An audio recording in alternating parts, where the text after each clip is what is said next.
Durante o final do século XIX e início do século XX, o cinema de atrações já começava a ser substituído aos poucos por filmes dotados de narrativa e que procuravam contar histórias. Os personagens se tornam mais complexos e bem construídos, sendo verossímeis e mais próximos da realidade, o que gera preocupação em relação ao desenvolvimento das técnicas de atuação e faz com que surja o uso de intertítulos para a representação do diálogo. A transição entre planos, a iluminação e os enquadramentos também se mostram elementos importantes para deixar clara a intenção narrativa, e com isso surgem alguns diretores que experimentam com as técnicas de filmagem para criar uma nova forma de fazer cinema, que se diferencia do cinema de atrações.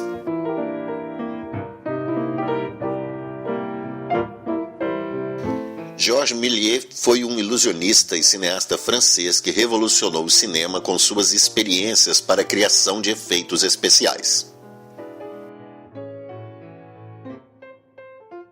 Tendo assistido à primeira projeção de um filme feita pelos irmãos Lumière em 1895, Méliès se interessou pela arte e logo se prontificou a adquirir sua própria câmera para produzir filmes de sua autoria. Começou a filmar suas primeiras obras em 1896, fazendo uso de sua experiência como ilusionista para desenvolver técnicas de efeitos especiais.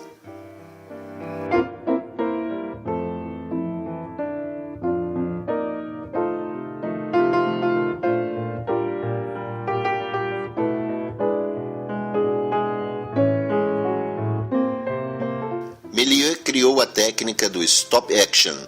muito presente em seus filmes, que consistia em parar a filmagem e mudar os elementos de cena. Assim, quando a câmera fosse religada, a cena seria diferente daquela anterior, criando o efeito de objetos aparecendo, desaparecendo, sendo substituídos ou mudando de lugar de repente durante a projeção do filme.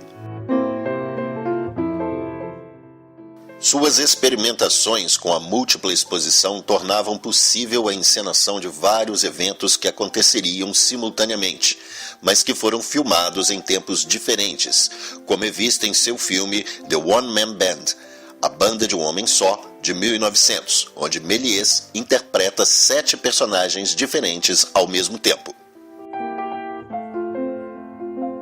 Seus primeiros filmes usavam esses efeitos com a intenção apenas de mostrar o que podia ser feito, e não para contribuir diretamente com o desenvolvimento da trama. Ele foi o precursor no uso da teatralidade e cenários, tendo construído o primeiro estúdio cinematográfico da Europa em 1896. Os atores interpretavam em frente a cenários pintados, inspirados nas apresentações de mágica e no teatro. Seus trabalhos, então, passaram a se tornar mais elaborados e ousados, e a importância narrativa começou a se mostrar muito mais presente, com Méliès fazendo uso de seus truques, do cenário e da atuação teatral para criar filmes fantasiosos que muitas vezes eram apresentados em cores, sendo pintados à mão, quadro por quadro, diretamente na película.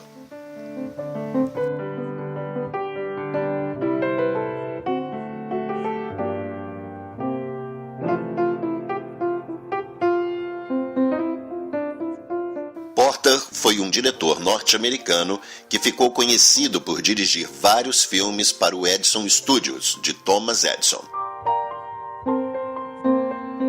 Tendo trabalhado como projecionista, Porter sabia como satisfazer o público e, através disso, fez grande sucesso como diretor.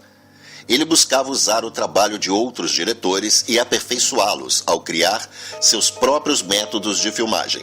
Tomando como inspiração o trabalho de Méliès, Porter faz uso da múltipla exposição em seu filme Life of an American Fireman, A Vida de um Bombeiro Americano, de 1903, onde vemos a técnica desenvolvida por ele de realizar a transição entre os planos através de uma passagem gradual que ajudava o público a acompanhar a complexa relação dos eventos de movimentação ao ar livre.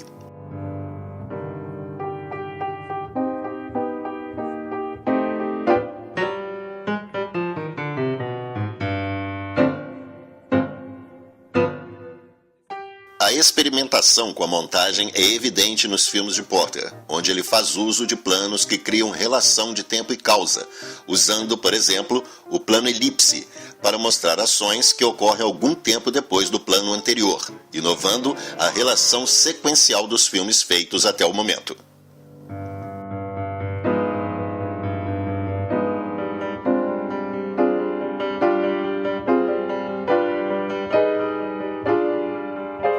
Em um de seus filmes mais famosos, The Great Train Robbery, O Grande Roubo do Trem, de 1903, Porter se inspira no arquétipo do velho oeste americano e oferece uma grande inovação visual, com um filme dotado do uso da montagem paralela para mostrar ações simultâneas em diferentes lugares, assim como a utilização de closes.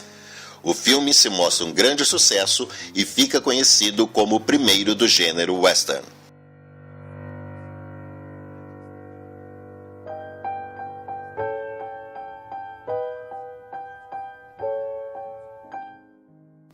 Apesar da experimentação de outros autores terem colaborado de forma tão importante para a construção da narrativa do cinema,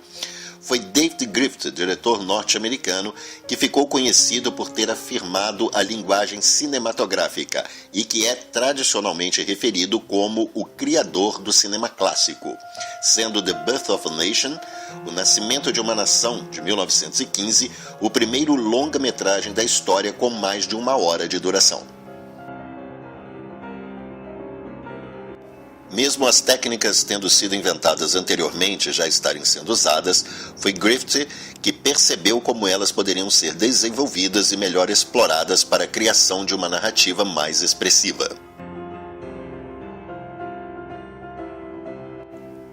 Ele desenvolve uma forma de discurso muito mais eficaz para contar suas histórias do que aquelas utilizadas até o momento, dando grande atenção para a motivação e desenvolvimento pessoal dos personagens, e também para a forma como a mensagem e intenção narrativa do filme é passada para o espectador.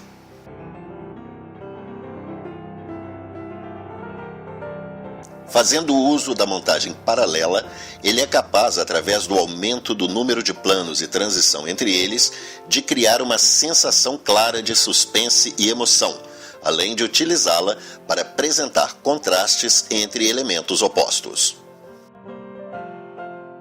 Os personagens se mostram mais desenvolvidos quando Griffith usa a montagem para demonstrar suas motivações e o seu estado psicológico, criando o que é chamado de plano motivacional, onde as ações do personagem são intercaladas por planos que mostram algum elemento narrativo que impulsiona suas decisões.